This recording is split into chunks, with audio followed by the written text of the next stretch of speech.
All right, gentlemen. David Royse is our speaker this morning, and back when I was putting out the publicity for this, I always ask our speakers to give me a little bio, and David sent one, and he said, now you can edit this if you desire. I edited it just in a minor way, but I'm not going to edit it this morning, okay?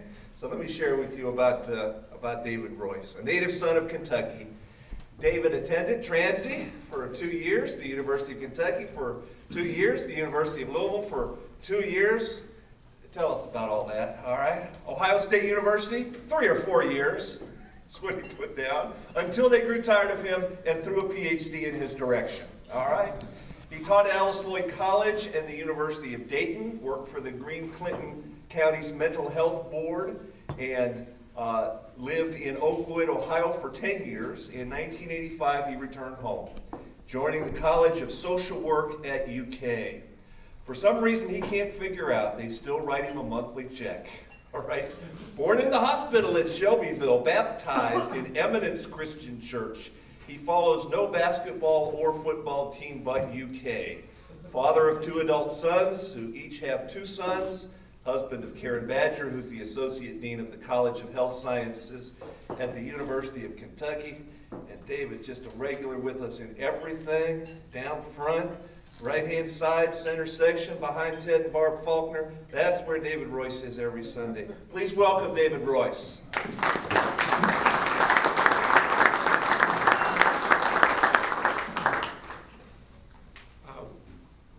I want to start off by thanking David for being the catalyst for these breakfasts, and for those of you who cook and clean up the pots and pans, and then for the rest of us that come and with your friendship and good humor and smiles make this such an enjoyable event.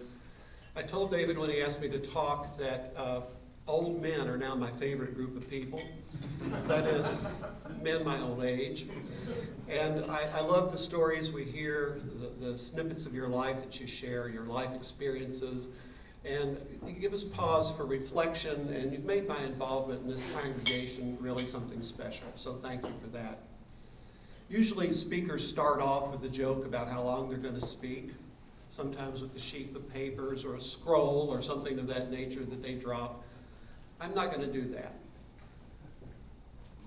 But if it gets to be noon, I have got Jimmy John on speed dial on my phone, and I can order us some sandwiches. All right?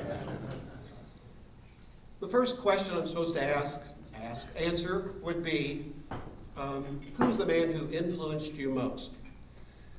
This really stumped me initially, and I'd leave the question, I would come back to it, I'd leave it, I'd come back to it.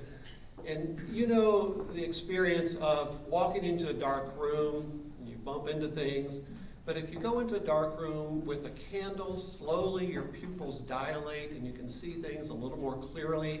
You can see details in furniture that maybe you didn't see originally. So as I thought more about it, the problem was I was looking for somebody of star quality.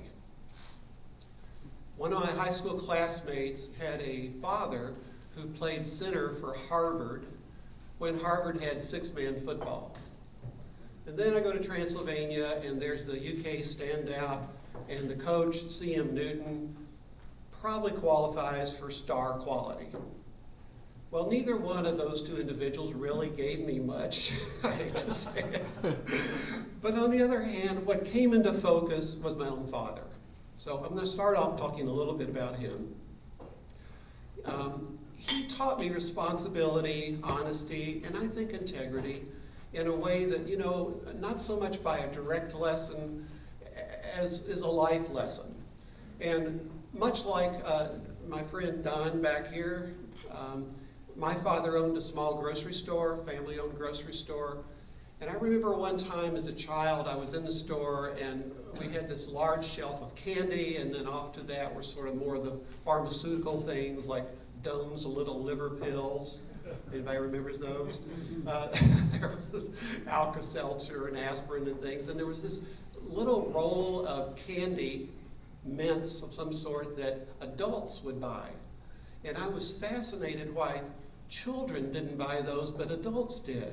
So one day I took one of those packages of chalky mints, called Tums. Not the kind of thing I was expecting it to be. And my father came up and said, "Where did you get those?" And I said, "Oh, right over there." And he said, "Did you pay for them?" And I said, "Well, no." And he said, "Well, anything we take, we have to pay for." So he reached into his pocket and took a dime out and then made a big show of putting the dime in the cash register and ringing it up. And what he taught me then was, I'm not entitled. You know, just because my father owned the store doesn't mean I'm any better than anybody else. If I take something, I pay for it. So, you know, you work, you earn, and then you pay, or, you know, you have money to do the things you need to do. He and his brother opened this grocery store prior to World War II. My father then was called up for his physical, but was 4F, which meant that he didn't, you know, pass the physical. Goes back to the store, and then a short time later, maybe a year later, he is asked to repeat the physical, and he passes. And then he, this is towards the end of the war at that point, is part of the occupation army in Europe, and brought back horrible photographs of people being hanged because they were Nazi sympathizers and things like that that we really don't see or talk much about today. So all went well in the grocery store for a number of years. In high school, a little problem emerged. It seems that his partner in the store, his brother, his older brother, was engaged in what we might call creative accounting. And his brother, my uncle, had a new farm he bought. He built a new house. He had a new car. These are things that we did not have. And my mother was kind of like, well, why not us? Why don't we have these things? And my father really had no explanation other than, well, during the war years, some people made a lot of profit, and I suppose he made, you know, money then when I wasn't here and not sharing in the work of the store, so he got none of that. What happened was the partnership was dissolved. My father bought out his brother. He did not press a criminal charge. In fact, I never heard him make a negative comment about his brother after that, who continued to live in the same community. So my mother, my brother, and I spent long hours working in the store. It was nothing for my dad to work about 80 hours a week in the store. He was, I think, so afraid of maybe having to pay back the money to the bank that he had borrowed to buy out the brother. And then, you know, 2 kids coming up that were probably going to go to college, and, you know, just the whole pressure of, I don't know, being responsible. He didn't have a lot of time. Both he and my mother would seem like their whole life revolved around the store. So what I'm saying, the point is, there weren't these kind of discussions over leisurely cups of coffee. There were no fireside chats where good wisdom flowed towards me, but I observed a lot, and I observed a lot how he treated people.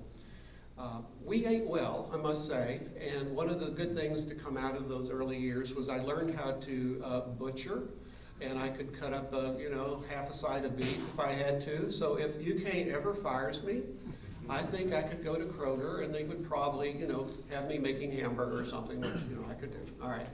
It's sort of like teaching in some ways. You've ever made hamburger, that you would get that point a little better. All right. The grocery store was in its own way a social service agency. And that is, many of our clients were on Social Security, and my dad gave them credit until their Social Security checks came in at the end of the month.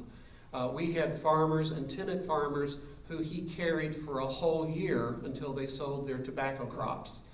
That was a little scary for him, which might have been part of the reason why he was always concerned about the business. There was no charge, no carrying charge, no interest charge, no fees associated with any of that. There was also no God's pantry in the community, and what happened was a lot of people who were really down and out without much money. Small kids, the little bitty kids, would bring in Coke bottles, and, you know, they would get a nickel or 30 cents or whatever they could get. And many times they would go back to the produce counter and buy our overripe bananas for a nickel a pound.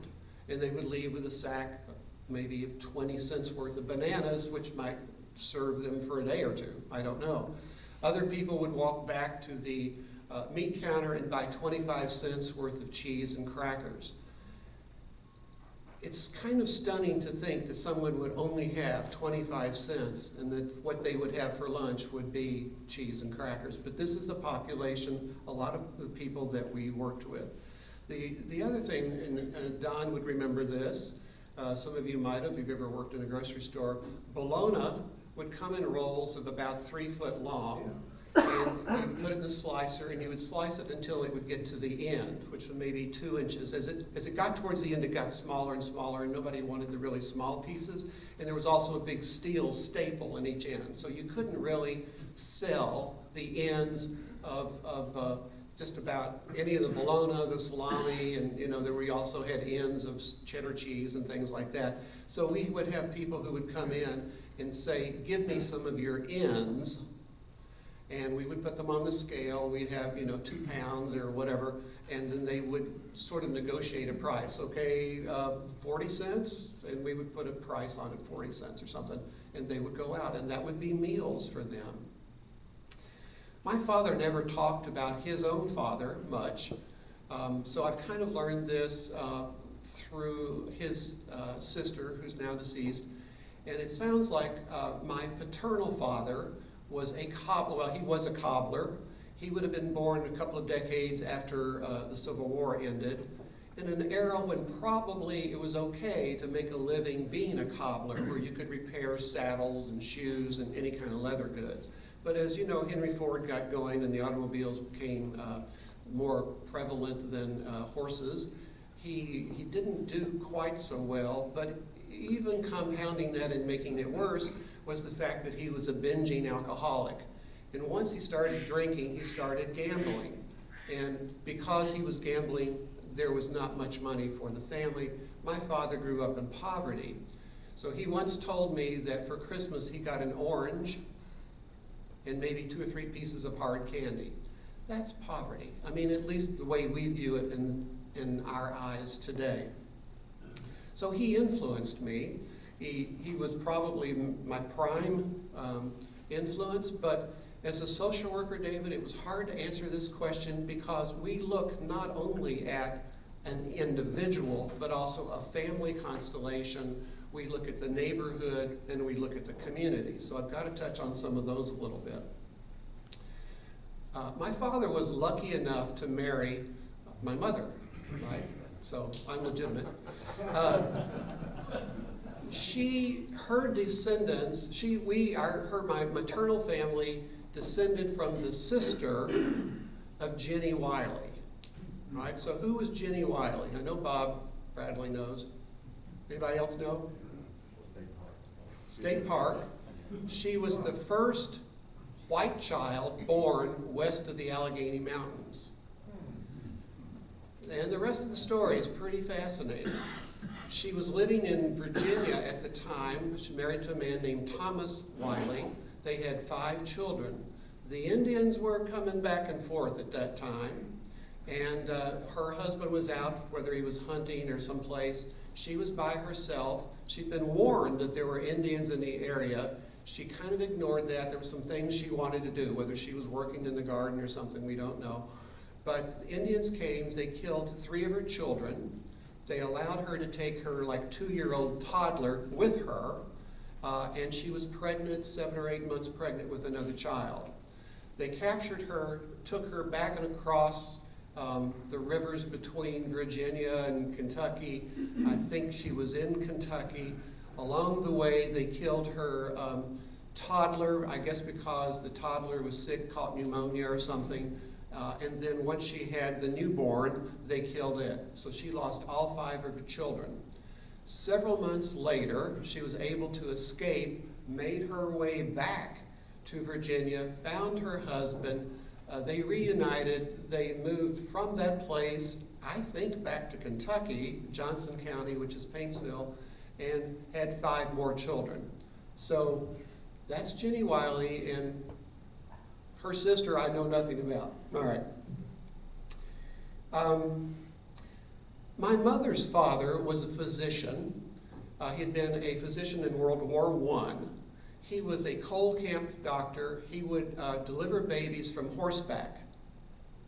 But I don't think he actually delivered the babies on horseback. I think he was on horseback riding to the families where the babies were delivered.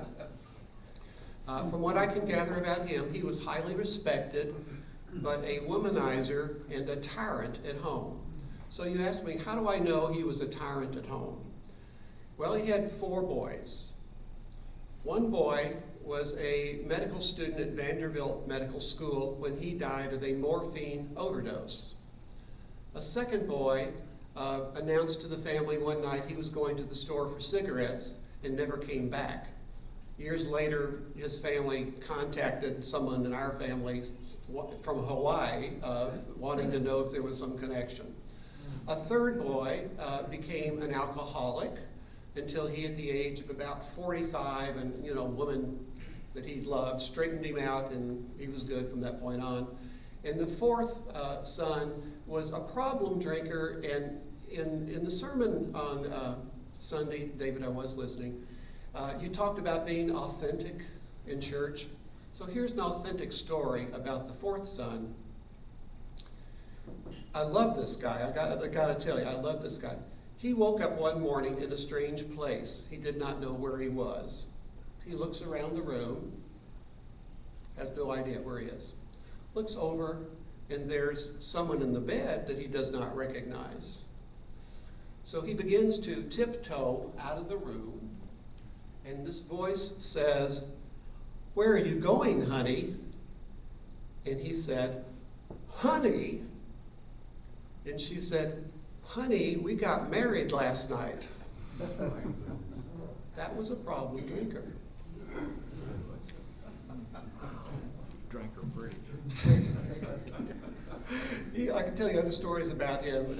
He was in a ship during World War II that was torpedoed. A shark bit him on the calf of the leg. He made it to an island. He was rescued, but he was a good guy. I really liked him and my other uncle as well. Surely, Mother influenced me as much as my father did. Around 1900, there was a TB epidemic in Kentucky, and probably because there wasn't central heating, and even though she was the daughter of a physician, she got tuberculosis. At that time, there was not any real good treatment for tuberculosis, but what they did was to put you in a sanatorium. There were 2 sanatoriums in Louisville, so she went from being a high school student to being hospitalized in a sanatorium in Louisville. I don't know how long she stayed there. As kids, you don't oftentimes ask your parents about details, so I don't know about that period of her life and what happened after she left the sanatorium, but she never graduated from high school. It's something that always she was ashamed of, and it's kind of like her little secret. She didn't tell people. She was a prolific consumer of books. She read a great deal, but there's one thing she didn't want to talk to many people about. What she was very concerned about other people. All right, so what's an example of that? I came home from college once, and the story's a little fuzzy here. So my recollection is she said, our minister, Bob Story? Yeah, I know him well. She said, his shoes were looking a little shabby. And those new dress shoes you had under the bed? Yeah. Well, is it okay if I gave those to Bob? Now, in fairness to her, she might have asked first, could she give them to her? But my recollection is that she did give my shoes to Bob, and I was glad for him to have them because he was a good guy too, and that was okay. He and I once drove all night to take another student to a college in Missouri so that Bob could get back and preach the sermon on Sunday. We drove, 12, 14 hours at a stretch each way. And one time I was hallucinating. I thought I saw a deer across the road. There was no deer there. Anyway, the young man that we took to college became a U-2 pilot. Just interesting. What would have happened had we not driven him to college? I don't know. Anyway, There were many positive influences in the community. My one recollection of a Sunday school, I have two recollections of Sunday school teachers, but one was Tommy Houston, who is was the college classmate of Virginia Bell. Tommy is still living in Louisville. Virginia and I visited her about a year ago. She follows all the UK basketball games. She's quite alert, quite impressive. Another person from eminence was Daisy Hankins, who was the wife of Hank Sneed back there. She was active in the church and in the youth group. And then somebody who's not here today I thought might be here was Ken Armstrong. He came later, Presbyterian minister, and became friends with the family that used to live next door to us. It was Tom Newman and his wife Alice. Tom was the town dentist, and I would go over to their house at night, and usually on a Friday night or something like that, and we would sit and talk about current events and politics and books, whatever, and they always treated me as an equal, as someone who had something to say, something to contribute, and for them, it meant a lot to a high school kid who was probably geeky and gangly and not fitting in anywhere else. In terms of the community, I learned that life is oftentimes full of pain, sometimes for other people more than for me. Sometimes life can knock the props out from anybody. The family next door to us had a lot of issues with mental illness and alcoholism. The boys would sometimes knock on the door wanting a meal because there wasn't anything available at their house. The family 2 doors down, the father committed suicide. When I was 11, a scout leader, a big bear of a man, died suddenly of a heart attack. But perhaps more tragically, the minister, not Bob Story, but a minister by the name of Gene Utterback, his 7-year-old son was crushed to death on the church steps, probably 10 or 15 feet from the church, on a clear day. It might have been twilight, but the driver was not intoxicated. He had no explanation for how he lost control of the car. That was in years before there was a cell phone, so there was no way to be distracted, but he was distracted. As far as I know, there were no charges made against the driver. It was just an unfortunate accident. So David mentioned in the sermon, again, I heard this on Sunday, David, and he's talking about the overview of the Psalms, and actually Bill Parcell has written about this in one of his books, that we don't need to buy into the notion that just because you attend church or you think of yourself as a good Christian or something, that there won't be pain and struggles and disappointment in your life, because it comes to most of us. Yeah. Bad things do happen to good people. Changing subject a little bit. There were 28 people in my high school graduating class, very rural school, but I think I had a good education, but I didn't know. I mean, how do you know these things until you go to college? So there I am in Transylvania. I ran into this other kid, also a freshman, came from a different kind of neighborhood, more of an urban environment, but I think he might have been a little bit worried about the education he received. Is that true, Josh? He felt good about it. I was worried about transient. He was worried about transient. How difficult it was. How difficult it might have been. And so what we did, I would create practice tests for this young man over here, and he would create practice tests for me. And we would test each other to make sure that we would get good grades in each of our courses, pretty much all the courses we were in our first year, as I recall. And I've now learned that somehow Josh made it through Transylvania and beyond, even though I transferred to UK my junior year. All right, that was the answer to the first question. Second question, real fast. What was a difficult period? When I was 25, my mother was 47. She developed an inoperable lymphoma. She had a tumor around her aorta, which could not be removed.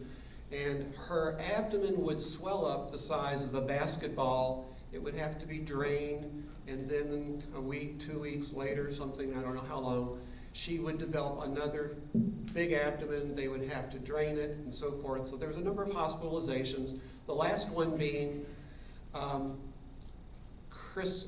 early before Christmas in 1973. So on Christmas Day, we spend a good amount of time together, but she napped a good deal. It's probably not unusual, but there were no nurses around. There was very little involvement with any of the medical staff. I don't think I had a face-to-face conversation with a physician during that hospitalization. As I got ready to go home that Christmas Day, Mother said to me, "Would you stay with me?" And I said, "Mom, I just started this new job. I've been on it about 3 months." I said, "I've got to be at work tomorrow. I will be by tomorrow afternoon, right after work." And she said, okay. She was okay with that. The next morning, 6 a.m., I get a call that she had passed. So of the many things you go through life and do, that was one of the things I would change, if I could go back and change. One of the good things, I guess, if you could think of a good thing that comes out of something like that, is that, and Martin Luther King actually said, "Only in the darkness can you see the stars." So from that, I began listening, and in 1975, an author by the name of Raymond Moody, a physician, came out with a book with the interesting title called Life After Death. It was about near-death experiences, people who died and been resuscitated, or people who had life-threatening events, or sometimes they felt like they had floated out of their bodies but were able to look down and see the surgeons operating on them. Some of them feel like they had met Jesus or a bright light that was loving and warm and accepting and compassionate. Almost none of them felt a fear of dying. So I began collecting these stories. I began reading more about it. Over the years, I've become fairly knowledgeable about this topic, and as David knows, I proselytize about this topic. I've written about 4 professional articles on it over the years, and I'd be really willing to come back. It will take about an hour, but I could talk to this group or any other group in the church about what we know about near-death experiences. Last August, I talked to the Department of Psychiatry about this topic. It was a little intimidating. There were about 60 people there smarter than me, but anyway, we made it through the topic. Some of these stories, for me, confirm the teaching of the Scriptures. I believe there was, with all my heart, there is no doubt, but there is an afterlife, there is love, there's compassion, and we're going to be loved beyond our comprehension someday. Not everybody shares that view, I know, and a lot of people are scared of dying. I can't say I'm scared of dying. I mean, I don't want to die, and I don't want to go through the suffering part of that, but if you said to me, "You're going to go tonight at midnight," I'd say, "Great, all right, I'm ready." I don't mean that in a morbid sense. I just mean I believe that this life is one chapter. There are other chapters down the road. Let's see. Another chapter is kind of difficult, but I don't know. Difficulty, I'm not going to rate these from 1 to 10. I don't know how to do that. Some years back, I had a hernia. Maybe some of you men have had a hernia. You have to have a hernia repair. I found a surgeon who was going to do it non-invasively, which is good, right? I didn't want my abdomen split open. Who would? And he examined me and said I was a good specimen. So we had the surgery. All went well. I went home, I think, the same day. That night, the next day, I'm not doing so great. I called the surgeon back. He said, "Oh, I'll come in. We'll keep you. We'll keep you a while in the hospital." I think the idea is that sometimes when you work on organs, they get a little weird. Maybe they're just they go into a little bit of shock or something. Is this right, Bruce? This makes sense? Yeah? So I'm in the hospital 2 days, 3 days, 4 days, 5 days. I don't know, 6 days, nothing is happening. I am passing nothing through my intestines. Right before I had been hospitalized, I had, how you watch things on TV to kind of occupy your mind because you know you're going into the hospital. I was watching this show, And I believe, my recollection is, this man had had a colon transplant. And so what I'm thinking there in the hospital bed is, am I gonna have to have a colon transplant? I didn't want that, right? I was afraid of that. Somebody called Ted Faulkner, this gentleman back here in the blue shirt, who's looking like he doesn't know me right now. He had retired from Kettering, Ohio, been my minister for 10 years in Ohio, retired, had gone to living in Lawrenceburg, Kentucky, so he drives up to the medical center hospital, says a prayer for me, which I was really glad to have. When you're in that situation, you want all the prayers you can get, right? It was a great prayer, glad to see him. About the next day, another surgeon comes in. My surgeon had gone on vacation to Canada. This was like at day 6 or 7, right? But I felt completely confident with this new surgeon. I felt immediately it's all going to be fine. His name, by the way, was Michael Mastrangelo. I'll just leave it at that. It worked out fine. I went home. It was great. What I have to say is I'm not sure that I ever had a crisis of faith. I think what I learned through my childhood and seeing the pain of other people and so forth is, sometimes there's nothing you can do anything about. I mean, even Paul prayed 3 times for the thorn to be removed from his flesh.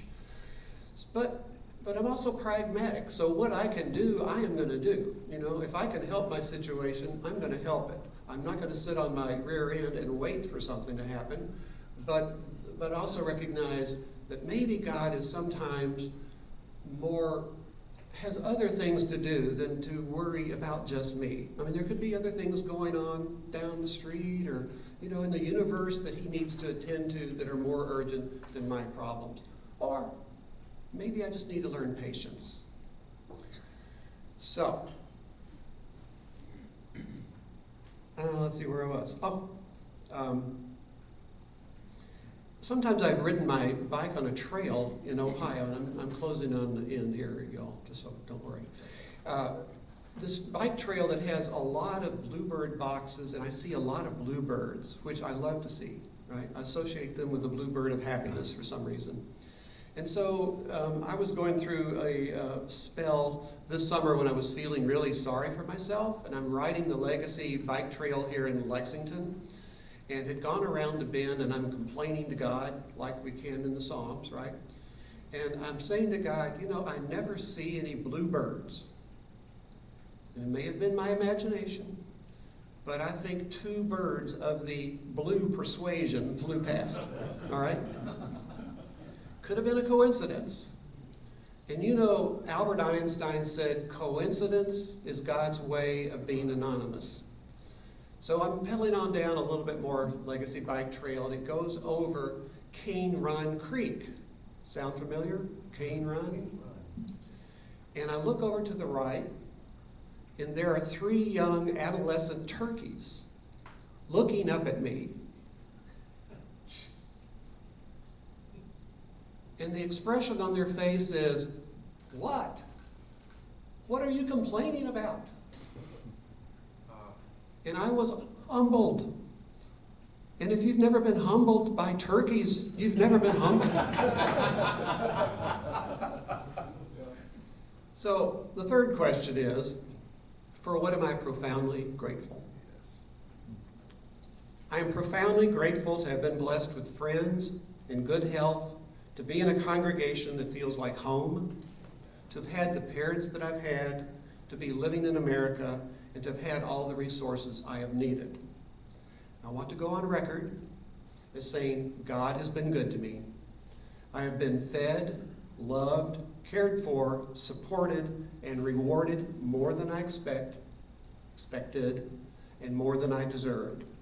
Yes, there have been many things that I would have done differently or changed, but I go forward, secure in my belief in the Almighty, that someday all of this will make perfect sense. Thank you.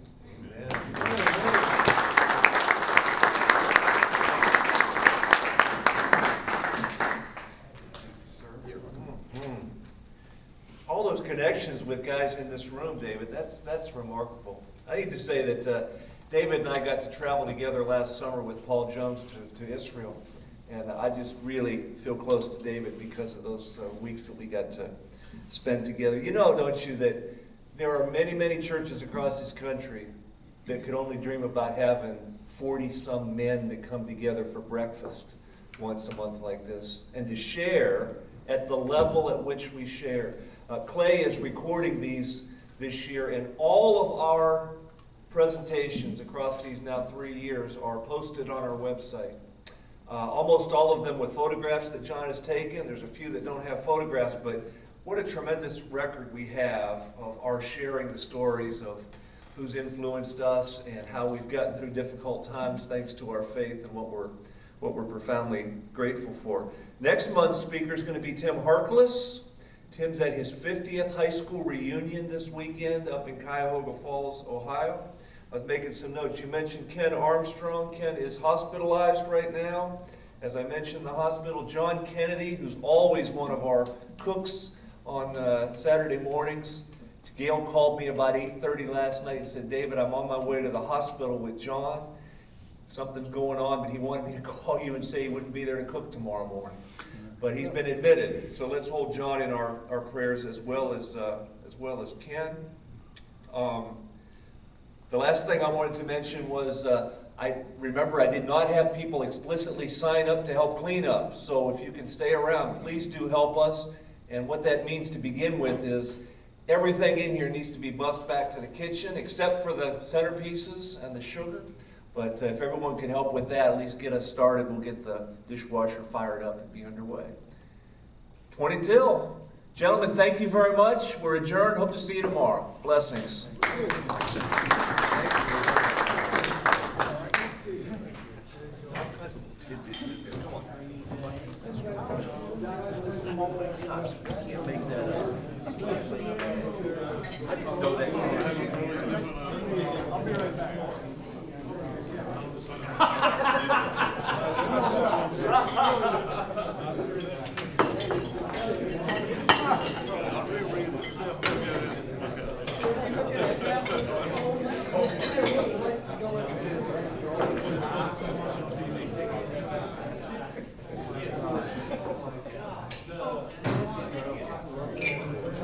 With your background and your background,